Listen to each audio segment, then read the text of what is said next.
Ketua Umum Partai Bulan Bintang (PBB), Fachri Bahmid mengusulkan Yusril Iza Mahendra menjadi Menko Polhukam di Kabinet Prabowo Subianto dan Gibran Rakabuming mendatang. Partai Nasdem menilai sah-sah saja jika usulan tersebut disampaikan ke Prabowo.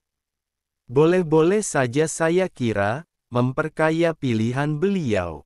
Nanti beliau yang melakukan pendalaman dan memutuskan kabinetnya, kata politikus senior Partai Nasdem Bestari Barus kepada wartawan, Kamis tanggal 23 Mei tahun 2024.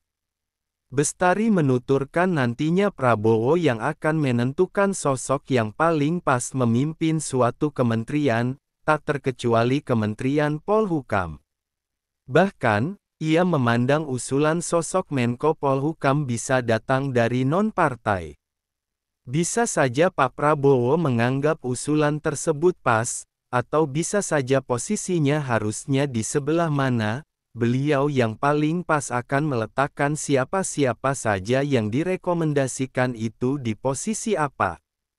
Tidak selalu dari parpol. Ada kelompok masyarakat tertentu juga yang menjadi bagian daripada perjuangan Pak Prabowo itu mengusulkan, sambungnya.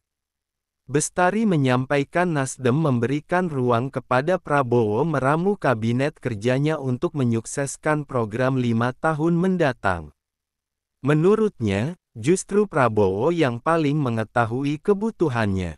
Berilah kepercayaan karena tentu mereka yang paling tahu siapa yang terbaik dan pertanggungjawaban akhir ada di Pak Prabowo dan Pak Gibran untuk kinerja para menteri, jelasnya. Sebelumnya, Fachri Bahmid menjelaskan alasan mengusulkan Yusril menjadi Menko Polhukam di Kabinet Prabowo. Fachri melihat jabatan tersebut sesuai dengan kapasitas dan keilmuan Yusril. Ya. Jadi kan sampai saat ini kan belum tahu dia jabatannya di mana. Tapi kalau andaikan ditanya tentang idealnya beliau, posisi-posisi kementerian itu mungkin lebih tepat sesuai dengan kapasitas dan keilmuannya, itu di Menko Polhukam. Mungkin tempatnya di situ, karena lebih luas, lebih kepada aspek kebijakan yang jauh lebih holistik.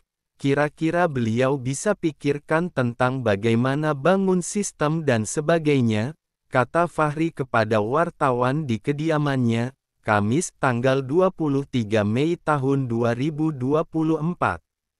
Fachri menilai Yusril harus mendapatkan jabatan yang lebih tinggi dari Jaksa Agung. Menurutnya, itu juga sejalan dengan keinginan Yusril untuk membangun sistem. Ya kalau Pak Yusril kan harus jabatan yang lebih besar kan. Karena yang beliau pikirkan selama ini kan bagaimana membangun sistem. Kalau menjadi Jaksa Agung kan tidak bangun sistem. Itu eksekutor, ucapnya. Selain itu, Fachri menyebut Yusril juga terhalang aturan MK terkait Jaksa Agung harus terbebas dari partai politik selama 5 tahun. Menurutnya, itu yang juga menjadi kendala. Jadi memang sangat kelihatannya tidak terlalu cocok kalau Pak Yusril jadi Jaksa Agung. Dari segi perundang-undangannya tidak mendukung, ada batasan yang memang sudah diputuskan oleh MK. Dari aspek kapasitas Pak Yusril itu harus lebih kepada bagaimana membangun sistem tata negara. Yang paling cocok untuk nakodai itu kan ada di Menko. Supaya lebih holistik. Kira-kira gitu konsep pikirnya yang bisa tereksekusi menjadi kebijakan negara dan terdukung oleh perubahan-perubahan regulasi. Itu Prof Yusril cocoknya yang kayak gitu. Karena beliau sosok besar, jelasnya. Meski demikian, Fachri membantah Yusril mundur demi mengejar jabatan Menko Polhukam. Menurutnya, Yusril mundur atas keinginan pribadi. Wallahu a'lam bishawab.